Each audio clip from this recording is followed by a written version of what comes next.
ನೆಲದಲ್ಲಿ ಅಡಗಿರುವ ಆ ಒಂದು ವಸ್ತುವಿಗಾಗಿ ಜಗತ್ತಿನ 3 ಸೂಪರ್ ಪವರ್ ರಾಷ್ಟ್ರಗಳಾದ ಅಮೆರಿಕ, ರಷ್ಯಾ ಮತ್ತು ಚೀನಾ ಕಚ್ಚಾಡ್ತಿದ್ದಾವೆ. ಡೊನಾಲ್ಡ್ ಟ್ರಂಪ್ ಆ ವಸ್ತುವನ್ನ ಅಗೆದು ತೆಗೆಯಲು ಜೆಸಿಬಿ ಕಳಿಸ್ತಿವೆ ಅಂತಿದ್ದಾರೆ. ಆದರೆ ಇರಾನ್ ಮಾತ್ರ ನಮ್ಮ ಪ್ರಾಣ ಹೋದರೂ ಸರಿ ಆ ವಸ್ತುವನ್ನ ಬಿಟ್ಟು ಕೊಡಲ್ಲ ಅಂತ ತೊಡೆತಟ್ಟಿದೆ. ಒಂದು ಕಾಲದಲ್ಲಿ ಕೇವಲ ವಿಜ್ಞಾನಿಗಳು ಮತ್ತು ತಂತ್ರಜ್ಞರಿಗೆ ಮಾತ್ರ ಸೀಮಿತವಾಗಿದ್ದ ಆ ಒಂದು ವಸ್ತು ಈಗ ಇಡೀ ಪ್ರಪಂಚದ ರಾಜಕೀಯದ ಕೇಂದ್ರ ಬಿಂದುವಾಗಿದೆ. ಒಂದು ಕಡೆ ಜಗತ್ತಿನ ದೊಡ್ಡಣ್ಣ ಅಮೆರಿಕ, ಮತ್ತೊಂದು ಕಡೆ ಪುಟಿನ್ ನೇತೃತ್ವದ ರಷ್ಯಾ, ಇನ್ನೊಂದು ಕಡೆ ಡ್ರ್ಯಾಗನ್ ರಾಷ್ಟ್ರ ಚೀನಾ. ಈ 3 ಬಲಿಷ್ಠ ರಾಷ್ಟ್ರಗಳು ಆ ಒಂದು ವಸ್ತುವಿಗಾಗಿ ರಣ ಹೊದ್ದಿನಂತೆ ಮುಗಿಬೀಳ್ತಿದ್ದಾವೆ. ಆದರೆ ಆ ವಸ್ತುವಿನ ಮಾಲೀಕನಾಗಿರುವ ಇರಾನ್ ಮಾತ್ರ ಪ್ರಾಣ ಹೋದರೂ ಸರಿ ಅದನ್ನು ಯಾರಿಗೂ ಬಿಟ್ಟು ಕೊಡಲ್ಲ ಅಂತ ತೊಡೆತಟ್ಟಿದೆ.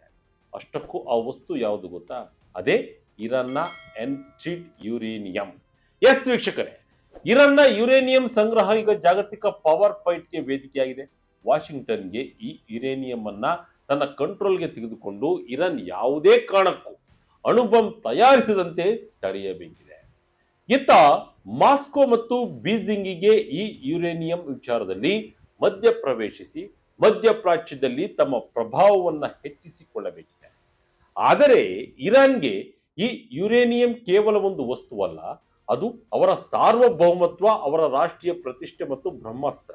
ಇದೆಲ್ಲದರ ನಡುವೆ ಅಮೆರಿಕದ ಅಧ್ಯಕ್ಷ ಡೊನಾಲ್ಡ್ ಟ್ರಂಪ್ ನ್ಯೂಕ್ಲಿಯರ್ ಡಸ್ಟ್ ಅನ್ನೋ ಹೊಸ ಪದ ಬಳಸಿ ಭಾರಿ ಸಂಚಲನ ಸೃಷ್ಟಿಸಿದ್ದಾರೆ.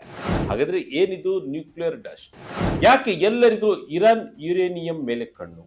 ಆ ಒಂದು ಡಸ್ಟ್ಗಾಗಿ ಇರಾನ್ $20 ಬಿಲಿಯನ್ ಆಫರ್ ಮಾಡಿದ್ಯಾಕೆ? ಮೂರನೇ ಮಹಾಯುದ್ಧಕ್ಕೆ ಕಾರಣವಾಗಬಲ್ಲ ಆ ರಹಸ್ಯ ವಸ್ತುವಿನ ಕಂಪ್ಲೀಟ್ ಡೀಟೇಲ್ಸ್ ಇಲ್ಲಿದೆ. ವಿಡಿಯೋವನ್ನ ಎಲ್ಲೂ ಸ್ಕಿಪ್ ಮಾಡದೆ ಕೊನೆವರೆಗೂ ನೋಡಿ. ಟ್ರಂಪ್ ಹೊಸ ಬಾಂಬ್, ಇರಾನ್ ತಿರುಗೇಟು. ಏನಿದು ನ್ಯೂಕ್ಲಿಯರ್ ಡಸ್ಟ್ ಕಾಂಟ್ರವರ್ಸಿ? ಈ ಇಡೀ ವಿವಾದ ಇದ್ದಕ್ಕಿದ್ದಂತೆ ಮತ್ತೆ ಭುಗಿಲೇಳಲು ಕಾರಣ ಡೊನಾಲ್ಡ್ ಟ್ರಂಪ್ ರವರ ಆ ಒಂದು ಹೇಳಿಕೆ. ರಾಯ್ಟರ್ಸ್ ಸುದ್ದಿ ಸಂಸ್ಥೆಗೆ ಫೋನ್ ಮೂಲಕ ಸಂದರ್ಶನ ನೀಡಿದ ಟ್ರಂಪ್, ಅಮೆರಿಕ ಮತ್ತು ಇರಾನ್ ನಡುವೆ ಒಂದು ಒಪ್ಪಂದ ಆಗ್ತಿದೆ, ಅದರ ಪ್ರಕಾರ ಇರಾನ್ನ ಯುರೇನಿಯಂ ಅನ್ನ ಅಮೆರಿಕಕ್ಕೆ ತರಲಾಗ್ತದೆ ಅಂತ ಹೇಳಿಬಿಟ್ರು.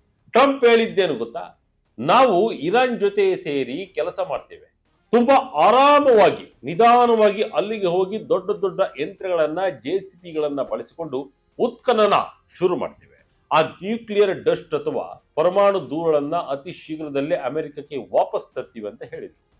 ಟ್ರಂಪ್ ಬಾಯಿಂದ ಈ ಮಾತು ಬಂದಿದ್ದ ತಡ ಇತ್ತ ಇರಾನ್ ಕೆಂಡಮಂಡಲವಾಯಿತು.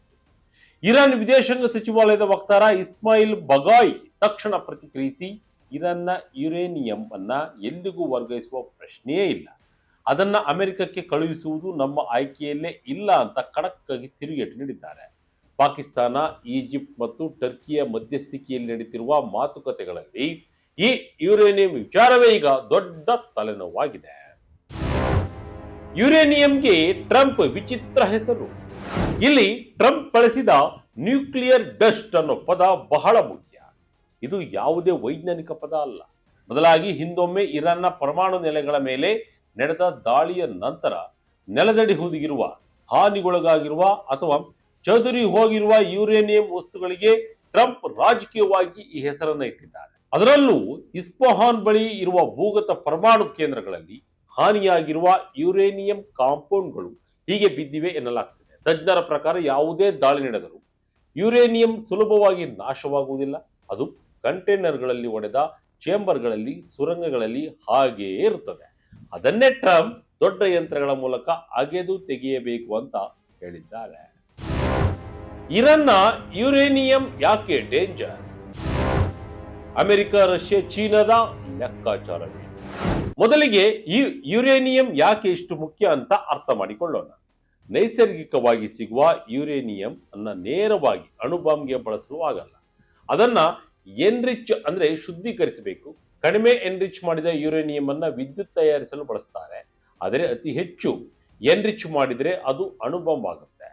ಅಮೆರಿಕದ ವರದಿಗಳ ಪ್ರಕಾರ ಇರಾನ್ ಬಳಿ ಈಗ ಬರೋಬ್ಬರಿ 450 ಕೆಜಿಯಷ್ಟು, 60% ಶುದ್ಧೀಕರಿಸಿದ ಯುರೇನಿಯಂ ಇದೆ. 1000 ಕೆಜಿಯಷ್ಟು, 20% ಮತ್ತು 8500 ಕೆಜಿಯಷ್ಟು, 3.6% ಶುದ್ಧೀಕರಿಸಿದ ಯುರೇನಿಯಂ ಇದೆ. ಇದರಲ್ಲಿ 60% ಶುದ್ಧೀಕರಿಸಿರುವ 450 ಕೆಜಿ ಯುರೇನಿಯಂ ಇದೆಯಲ್ಲ, ಅದು ಬಹಳ ಟೆನ್ಷನ್. ಯಾಕೆಂದ್ರೆ ಅದನ್ನು 90% ಏರಿಸುವುದು ಬಹಳ ಸುಲಭ. 90% ತಲುಪಿದೆ ಸಾಕು, ಅಣುಬಾಂಬ್ ರೆಡಿ. ಇದೇ ಕಾರಣಕ್ಕೆ ಇಡೀ ಜಗತ್ತು ಇರಾನ್ ಕಡೆ ನಡುಕದಿಂದ ನೋಡ್ತಾ ಇದೆ. ಆದ್ರೆ ಇರಾನ್ ಮಾತ್ರ ನಾವು ಅಣುಬಾಂಬ್ ಮಾಡ್ತಿಲ್ಲ, ಶಾಂತಿಯುತ ಉದ್ದೇಶಕ್ಕೆ ಮಾತ್ರ ಯುರೇನಿಯಂ ಬಳಸ್ತೀವಿ ಅಂತಿದೆ.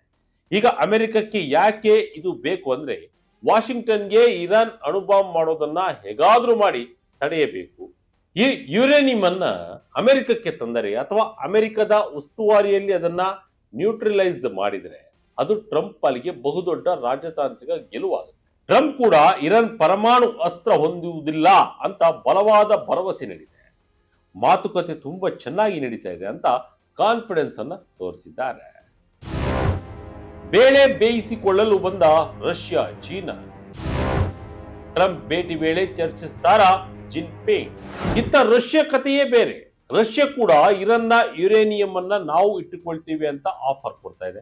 ಪುಟಿನ್ ರವರ ಈ ಆಫರ್ ಈಗಲೂ ಜೀವಂತವಾಗಿದೆ ಅಂತ ಕೆಮ್ಲಿನ್ ವಕ್ತಾರ ಡೆಮಿಟ್ರಿ ಪೆಸ್ಕೋವ್ ಹೇಳ್ತಿದ್ದಾರೆ. 2015ರ ಒಪ್ಪಂದದ ಸಮಯದಲ್ಲೂ ರಷ್ಯಾ ಇದೇ ರೀತಿ ಮಾಡಿತ್ತು. ರಷ್ಯಾ ಲೆಕ್ಕಾಚಾರ ಏನಂದ್ರೆ, ಈ ಯುರೇನಿಯಂ ಡೀಲ್ ನಮ್ಮ ಕೈಗೆ ಬಂದರೆ ಅಮೆರಿಕ ಇರಾನ್ ನಡುವೆ ತಾವೇ ದೊಡ್ಡ ಬಾಸು ಇದ್ದಂಗೆ ಇರಬಹುದು, ಜೊತೆಗೆ ಮಧ್ಯಪ್ರಾಚ್ಯದಲ್ಲಿ ತಮ್ಮ ಪವರ್ ಹೆಚ್ಚಿಸಿಕೊಳ್ಬಹುದು ಅನ್ನೋದು. ಇನ್ನು ಚೀನಾ ಕೂಡ ಈ ರೇಸ್ನಲ್ಲಿದೆ. ಯುರೇನಿಯಂ ಅನ್ನ ತನ್ನ ಸುಪರ್ದಿಗೆ ತೆಗೆದುಕೊಳ್ಳಲು ಅಥವಾ ಅದನ್ನ ಡೌನ್ ಬ್ಲೆಂಡ್ ಮಾಡಲು ಬೀಜಿಂಗ್ ರೆಡಿ ಇದೆ.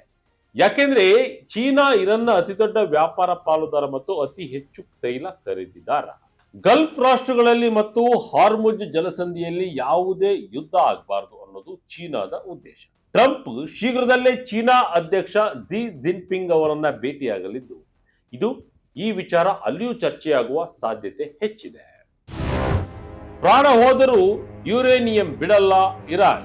ವೀಕ್ಷಕರೇ, ಅಮೆರಿಕ, ರಷ್ಯಾ, ಚೀನಾ ಏನೇ ಪ್ಲಾನ್ ಮಾಡಿದ್ರು ಇರಾನ್ ಮಾತ್ರ ಜಗ್ತಾ ಇಲ್ಲ.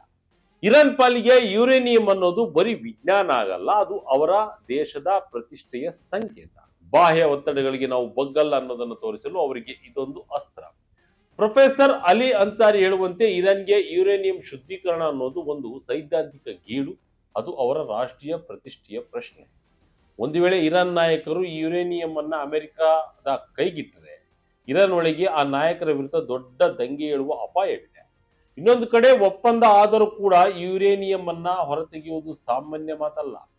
ಇಸ್ಫಹಾನ್ ಬಳಿಯ ಭೂಗತ ಸುರಂಗದಲ್ಲಿರುವ 1/2 ಟನ್ನಷ್ಟು ಸಶಸ್ತ್ರ ದರ್ಜೆಯ ಈ ಯುರೇನಿಯಂ ಅನ್ನು ಅಗೆದು ಯಾವುದೇ ವಿಕಿರಣದ ಅಪಾಯವಿಲ್ಲದೆ ಸೇಫ್ ಆಗಿ ಟ್ರಾನ್ಸ್ಪೋರ್ಟ್ ಮಾಡಬೇಕಾದ್ರೆ ವಾರಗಳು, ತಿಂಗಳುಗಳೇ ಬೇಕು. ಒಂದು ಸಣ್ಣ ತಪ್ಪು ನಡೆದರೂ ದೊಡ್ಡ ಅನಾಹುತವೇ ಸೃಷ್ಟಿಯಾಗುತ್ತೆ ಎನ್ನುತ್ತಾರೆ ತಜ್ಞರು. $20 ಬಿಲಿಯನ್ ಆಫರ್ ಅಸಲಿಯತ್ತೇನು?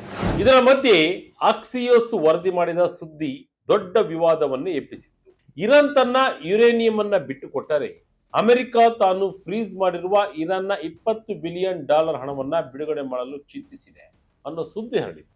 ಇರಾನ್ $27 ಬಿಲಿಯನ್ ಕೇಳಿತ್ತು. ಅಮೆರಿಕ ಮೊದಲು $6 ಬಿಲಿಯನ್ ಮಾತ್ರ ಕೊಡಲು ಮುಂದಾಗಿತ್ತು ಎಂಬೆಲ್ಲ ವರದಿಗಳು ಬಂತು. ಆದರೆ ಟ್ರಂಪ್ ಇದನ್ನ ಸಾರಾ ಸಾಕಾಟಾಗಿ ತಳ್ಳಿ ಹಾಕಿದ್ದಾರೆ. ಇದನ್ನ ಸಂಪೂರ್ಣ ಸುಳ್ಳು, ಯಾವುದೇ ಹಣದ ವರ್ಗಾವಣೆ ಆಗಿಲ್ಲ ಅಂತ ತಮ್ಮ ಟ್ರೂತ್ ಸೋಷಿಯಲ್ ಖಾತೆಯಲ್ಲಿ ಸ್ಪಷ್ಟಪಡಿಸಿದ್ದಾರೆ. ಅಮೆರಿಕದ ಶ್ವೇತಭವನ ಕೂಡ ಈ ವರದಿಯನ್ನ ಸುಳ್ಳು ಎಂದಿದೆ. ಒಂದು ಕಡೆ ಇರಾನ್ $100 ಬಿಲಿಯನ್ ಅಸೆಟ್ ಅನ್ನು ಕೂಡ ಬಿಡುಗಡೆ ಮಾಡಿ ಎಂದು ಅಮೆರಿಕದ ಮುಂದೆ ಬೇಡಿಕೆಯನ್ನು ಇಟ್ಟಿದೆ ಎಂಬ ವರದಿಗಳು ಕೂಡ ಹರಿದಾಡ್ತಾ ಇವೆ. ಆದರೆ ಅದೆಷ್ಟು ಸತ್ಯವೋ ಎಂಬುದು ಮಾತ್ರ ಯಾರಿಗೂ ಗೊತ್ತಿಲ್ಲ. ಇನ್ನು ಮುಂದೇನು ಎಂಬುದನ್ನು ನೋಡಿದರೆ ಮುಂಬರುವ ದಿನಗಳಲ್ಲಿ ಮತ್ತೆ ಮಾತುಕತೆಗಳು ಮುಂದುವರಿಯಲಿವೆ. ಅಮೆರಿಕಕ್ಕೆ ಇರಾನ್ ಅಣುಬಾಂಬ್ ಮಾಡಲ್ಲ ಅನ್ನೋ ಗ್ಯಾರಂಟಿ ಬೇಕು. ಇರಾನ್ಗೆ ತಮ್ಮ ಮೇಲಿರುವ ನಿರ್ಬಂಧಗಳು ಹೋಗಬೇಕು, ಭದ್ರತೆ ಬೇಕು ಮತ್ತು ಪರಮಾಣು ಶಕ್ತಿಯನ್ನ ಶಾಂತಿಗಾಗಿ ಬಳಸುವ ಹಕ್ಕು ಬೇಕು.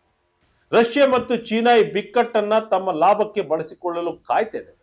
ಏನಾಗುತ್ತೆ ಎಂಬ ಕುತೂಹಲ ಇಡೀ ಜಗತ್ತಿಗೆ ಕಾಡ್ತಾ ಇದೆ.